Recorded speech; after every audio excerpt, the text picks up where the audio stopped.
क्या आपने भी अपने यहाँ पर करेले की बेल लगा रखी है और इतने अच्छे रुख में करेले का उत्पादन ले पा रहे हैं? अगर नहीं ले पा रहे तो निसंदेह आज का ये वीडियो आपके लिए काफ़ी ज़्यादा फायदेमंद साबित हो सकता है। हेलो दोस्तों, नमस्कार और मेरी यूट्यूब फैमिली को ढेर सारा प्यार। सामने जो आप बेल देख रहे हैं करेले की बेल है और आप देख सकते हैं इसमें बहुत ही अच्छे रुख में दोस्तों करेले आए हुए हैं। पूरी बेल करेले से भरी हुई है। यह सब ऐसे नहीं हो पाता है कि जैसे कोई जादू हो कि हमने बस चुटकी बजाई और हो गया। नहीं, हमें इसके लिए थोड़ी-सी मेहनत करनी पड़ती है। थोड़ी-सी मेहनत जब हम करते हैं तो अपने घर के लिए, अपने किचन गार्डन में या जो जैसे मैंने टेरेस पे अपना गार्डन किचन गार्डन सेटअप किया हुआ है, इस तरह के गार्डन में आप इतने अच्छे रुख में दोस्तों इसका उत्पादन ले सकते हैं। अब जिन्होंने भी अपने यहाँ पर करेले की बेल लगा रखी है, चाहे वो ज़मीन पर लगा रखी है या मेरी तरह जैसे मैं ग्रो बैग में उगाता हूँ एंड जो वेजिटेबल कैरेट है इनके अंदर इस तरह की सब्जियों का उत्पादन करता हूँ, उसमें उगा रखी है, तो उन सब के लिए आज का वीडियो काफ़ी ज़्यादा फायदेमंद साबित होने वाला है। क्योंकि जब हम करेले की बेल को लगाते हैं तो और उसके हार्वेस्टिंग के बीच का जो टाइम होता है, उसमें हमें काफ़ी मुश्किलातों का सामना भी करना पड़ता है और हमें अपनी बेल की लाइफ साइकिल को भी आगे बढ़ाना पड़ता है ताकि हम इस तरह का जैसा कि आप देख रहे हैं करेले का उत्पादन कंटिन्यू रूप से अपने किचन के लिए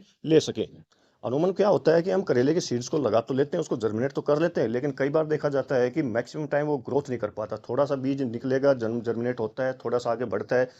करीब-करीब 1-2 फुट पे आने के बाद वो क्या अपनी ग्रोथ को पूर्ण रूप से रोक देता है। लेकिन उसके उलट आप देख सकते हैं मेरे टेरेस गार्डन में जो बेल लगी हुई है, पूर्ण रूप से बहुत ही अच्छी ग्रोथ के साथ आगे बढ़ रही है। साथ ही इसके अंदर बहुत ही अच्छी तादाद में दोस्तों करेले आए जा रहे हैं। तो जुड़े रहिएगा दोस्तों। वीडियो पूरी जानकारी से युक्त है। मैं हूं मनदीप और आप देख रहे हैं ऑर्गेनिक किचन गार्डन और टेरेस। मेरे यूट्यूब चैनल पर आपका हार्दिक अभिनंदन है और उम्मीद करता हूं जो वीडियो बना रहा हूं आपको काफी पसंद आ रहे होंगे। तो वीडियो को लाइक करें, ज़्यादा शेयर करें और कमेंट करते हुए जो मेरे नए व्यूवर्स है फर्स्ट टाइम मुझे वॉच करें तो सब्सक्राइब कर ही ले, क्योंकि आप देख रहे हैं गार्डनिंग का एक विश्वसनीय channel organic kitchen garden on terrace. Seeds germination के बाद करेले की बेल की ग्रोथ को रुकने का सबसे बड़ा मेन कारण होता है दोस्तों हमारी मिट्टी। मिट्टी जब तक हम उपजाऊ पोरस नहीं बनाएंगे, जब तक क्या है कि कोई भी चीज़ हम लगाते हैं वो ग्रोथ नहीं कर पाती है। आप देख सकते हैं कितने हेल्दी रूप में दोस्तों करेले जर्मिनेट हो चुके हैं और अपनी लाइफ साइकिल को आगे बढ़ाने के लिए बिल्कुल तैयार है। जहाँ एक तरफ मेरे यहाँ करेले की हार्वेस्टिंग जारी है, वहीं दूसरी तरफ आप देख सकते हैं कि न्यू सीड्स भी जर्मिनेट हो चुके हैं। अब न्यू सीड जर्मिनेशन के लिए हमें करना क्या चाहिए होता है? सबसे पहली बात, जो अच्छी ग्रोथ पकड़ पाए उसके लिए हमें बेस्ट जो मिक्सचर सोइल होती है उसको तैयार करना चाहिए होता है। मैं क्या करता हूँ, जैसे मेरे गार्डन की पुरानी मिट्टी है, इस मिट्टी को लेता हूँ और पूर्ण रूप से धूप में दोस्तों सुखा लेता हूँ। कम से कम 6-7 दिन सुखाता हूँ। सूखने के बाद क्या होता है कि मिट्टी बहुत ही ज़्यादा उपजाऊ बन जाती है, रिचार्जेबल हो जाती है। धूप से रिचार्ज होती है, ऑक्सीजन मिट्टी के अंदर मिल जाता है इसके अंदर। और भी काफ़ी तरह के धूप से जो हानिकारक बैक्टीरिया होते हैं मिट्टी के अंदर। कारण क्या होता है हानिकारक बैक्टीरिया कैसे हो जाते हैं मिट्टी के अंदर, कि जो पुरानी फसल होती है उसकी जो रूट होती है, वह रूट्स अंदर रहती है मिट्टी के अंदर। तो वो क्या डिकम्पोज जब होना शुरू होती है तो उसके अंदर काफ़ी तरह के हानिकारक बैक्टीरिया होना शुरू हो जाते हैं, काफ़ी तरह की गैसें निकलना शुरू होती है। उस दौरान अगर हम प्लांट को लगा देते हैं, सीड्स को लगाते हैं, कई बार आपने देखा होगा सीड्स अंदर अंदर ही गलना शुरू हो जाता है, या फिर जैसे ही जर्मिनेट होता है तो कुछ समय बाद वो यहाँ सीख से आपको देखा होगा गलना शुरू हो जाता है और ख़त्म हो जाता है। कारण क्या होता है कि नीचे हानिकारक बैक्टीरिया बहुत ज़्यादा मात्रा में हो जाते हैं और उससे क्या होता है कि हमारी रूट्स को इन्फेक्शन होने का खतरा बन जाता है या बनी चुका होता है, इसलिए पौधा खत्म हो जाता है। लेकिन इसके उलट आप देख सकते हैं पौधे कितने हेल्थ के साथ अपने आप को आगे बढ़ाए जा रहे हैं।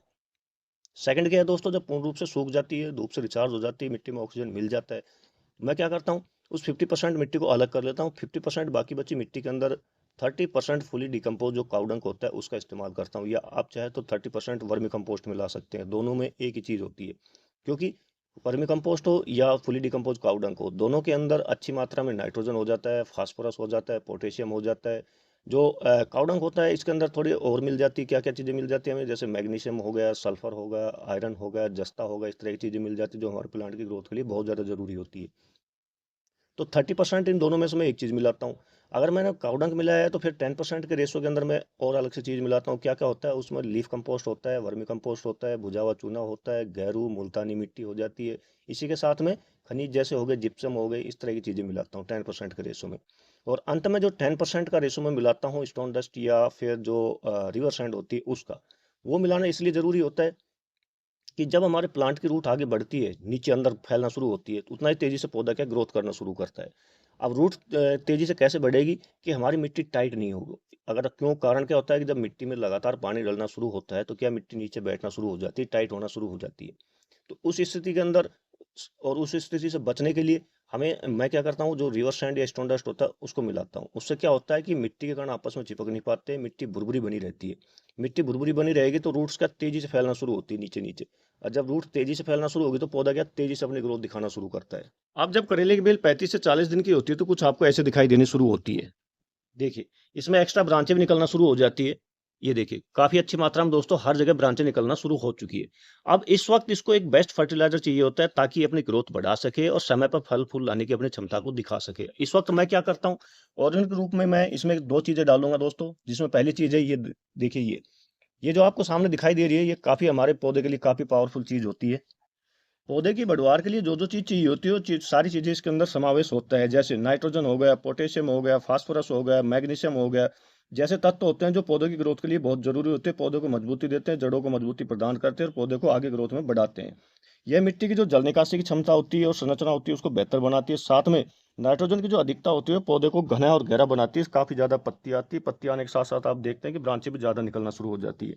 जब फूल और फल वाले पौधे के अंदर हम इनका इस्तेमाल करते हैं, तो बहुत ही अच्छी मात्रा में दोस्तों इसमें फूल और फल आने की संख्या बढ़ जाती है। फूल जो आते हैं वो बढ़िया गुणवत्तापूर्ण वाले फूल होते हैं और फल होते हैं दोस्तों। साथ ही ये क्या होता है, मिट्टी के अंदर नमी बना कर रखती है लंबे समय तक, तो हमें क्या मिट्टी में पानी लगातार कंटिन्यू डालने की रिक्वायरमेंट भी नहीं रहती। इसके साथ ही ये एक नेचुरल कीटनाशक का काम भी करती है। कैसे करती है? क्योंकि इसमें मौजूद एक टैनिक एसिड होता है जो कि प्राकृतिक कीटनाशक का काम करता है, फालतू की खरपतवार होती है उसको रोकता है, साथ में गमले में जो चींटियाँ आनी शुरू हो जाती है उनको भी कंट्रोल करता है, आने नहीं देता है, दीमक वगैरह को भी नहीं लगने देता है। यह है दोस्तों इस्तेमाल की हुई चाय पत्ती। अब इस्तेमाल की हुई चाय पत्ती को हम क्या करते हैं, घर में फेंक देते हैं कचरा समझकर, लेकिन मैं फेंकता नहीं हूँ, मैं इसका स्टोरेज करता हूँ। अब इसको यूज़ में कैसे लेकर आते हैं, 2 तरीके से यूज़ में लेकर आते हैं। पहला तरीका तो हो जाता है पाउडर फॉर्म में, जैसा कि आप देख रहे हैं, दूसरा होता है लिक्विड फॉर्म में। लेकिन उससे पहले इसको बनाना ज़रूरी होता है। कैसे बनाते हैं कि इसको जब चाय बन चुकी होती है, तो उस बची हुई चाय पत्ती को पानी से अच्छी तरह से वॉश करना चाहिए होता है। इसमें जो दूध के और जो चीनी के कण होते हैं, अवशेष बाकी बचे रहते हैं, वो सब निकल जाने चाहिए होते हैं। उसके बाद हमें धूप में कम से कम 5-6 दिन इसको सुखाना चाहिए होता है। जब पूर्ण रूप से सूख जाती है तो मिक्सअप करके इसको पाउडर फॉर्म में बना लेते हैं, या फिर आप लिक्विड फॉर्म में भी दे सकते हैं। मैं इस वक्त इसको क्या पाउडर फॉर्म में दूंगा। देने का तरीका क्या है, मात्रा कितनी, यह भी मैं बताऊंगा। लेकिन इसके साथ एक फर्टिलाइजर और मैं अप्लाई करने वाला हूँ। दूसरी जो चीज़ मैं इसमें मिलाने वाला हूँ दोस्तों, ये है देखिए, इसके अंदर भी काफ़ी अच्छी मात्रा में तो दोस्तों नाइट्रोजन हो जाता है, फास्फोरस हो जाता है, पोटेशियम हो जाता है। साथ में इसमें हमें एक्स्ट्रा चीज़ क्या मिलती है, कैल्शियम, मैग्नीशियम और सल्फर जैसे जो माइक्रो न्यूट्रिएंट्स होते हुए इसके अंदर मिलना हमें शुरू हो जाते हैं। यह भी हमारे पौधे की वृद्धि के लिए बहुत ज़्यादा ज़रूरी होती है। यह क्या काम करती है कि धीरे धीरे पोषक तत्वों को छोड़ती रहती है, जो लंबे समय तक जड़ों के द्वारा हमारे पौधों को मिलते रहते हैं। मिट्टी की उर्वरता को बढ़ाती है, मिट्टी के जो हेल्थ होती है उसको सुधारती है। जब हम रासायनिक चीज़ें डालते हैं, तो रासायनिक चीज़ें डालने से क्या होता है, हमारी मिट्टी विषैली बन जाती है। लेकिन ये इसको डालने से ऐसा चीज़ नहीं होता है। इसी के साथ ही ये प्राकृतिक नेचुरल कीटनाशक का काम भी करती है, रोगनाशक का भी काम करती है। इसमें मौजूद जो प्राकृतिक गुण होता है लिमोनाइड, ये क्या काम करता है, मिट्टी में मौजूद जो हानिकारक कीड़े होते हैं, दीमक होगी या चींटियां हो जाती है, और भी काफ़ी तरह के हानिकारक बैक्टीरिया हो जाते हैं जो हमारी प्लांट के रूट्स को नुकसान पहुंचा सकते हैं, उनको दोस्तों ये नहीं होने देती। इसी के साथ ही आपने देखा होगा कि कई बार पौधा इतनी बड़ी एज में आने के बाद क्या है कि एकदम से मुरझाकर सूख कर गिरना शुरू हो जाता है। वो किस लिए होता है कि नीचे रूट्स के अंदर क्या है, गांठें बनना शुरू हो जाती है। उसे हम क्या कहते हैं, नीमाटोड कहते हैं। तो वो जब बनना शुरू हो जाती है तो क्या काम करती है, जो भी हम पोषण डालते हैं वो खुद खींचना शुरू करती है, ऊपर प्लांट की तरफ बिल्कुल नहीं जाने देती। इससे प्लांट मुरझा जाता है। चाहे प्लांट आपको 50 दिन का हो, 60 दिन का हो, 70 दिन का हो, एकदम खत्म होने की कगार पे आ जाता है। तो उनसे भी ये दोस्तों निमाटोड होने से भी नीचे पनपने से भी ये दोस्तों रोकती है। इसी के साथ ये जो मिट्टी होती है, जो टेम्परेचर होता है उसको कंट्रोल करती है, मिट्टी के टेक्सचर को सुधारती है। यह है दोस्तों एक्चुअली नीम खली, जो कि मार्केट में आसानी से अवेलेबल हो जाती है, नहीं तो ऑनलाइन भी आजकल अवेलेबल होती है ये। इन दोनों को अप्लाई करने से पहले दोस्तों हमें करना क्या होता है, प्लांट की गुड़ाई कर लेनी चाहिए होती है, हल्की हल्की। ऊपर की मिट्टी जब सूखी रहती है, करीब करीब 1 से 2 इंच सूखी रहती है, तब हमें इन चीज़ों को अप्लाई करना चाहिए होता है। मात्रा में बताऊंगा कितनी लेनी चाहिए होती है। एकदम हमें प्लांट के बिल्कुल नज़दीक गुड़ाई नहीं करनी चाहिए होती। प्लांट के नज़दीक छोटी छोटी रूट्स होती है, उनके डैमेज होने का खतरा दोस्तों बना रहता है। साथ ही जो मेन रूट होती है वो ज़्यादा गहराई में हमें करनी नहीं चाहिए होती गुड़ाई, बस नॉर्मल ऊपर की मिट्टी की गुड़ाई करनी चाहिए होती है। इस तरह गुड़ाई कर कर अब मुझे करना क्या है, इसके अंदर 1 चम्मच के करीब मैंने लेने ली है चाय पत्ती, वो प्लांट के इर्द गिर्द मैंने डाल देना है दोस्तों इसमें। इसी के साथ ही 1 चम्मच के करीब मैं लूंगा ये नीम खली।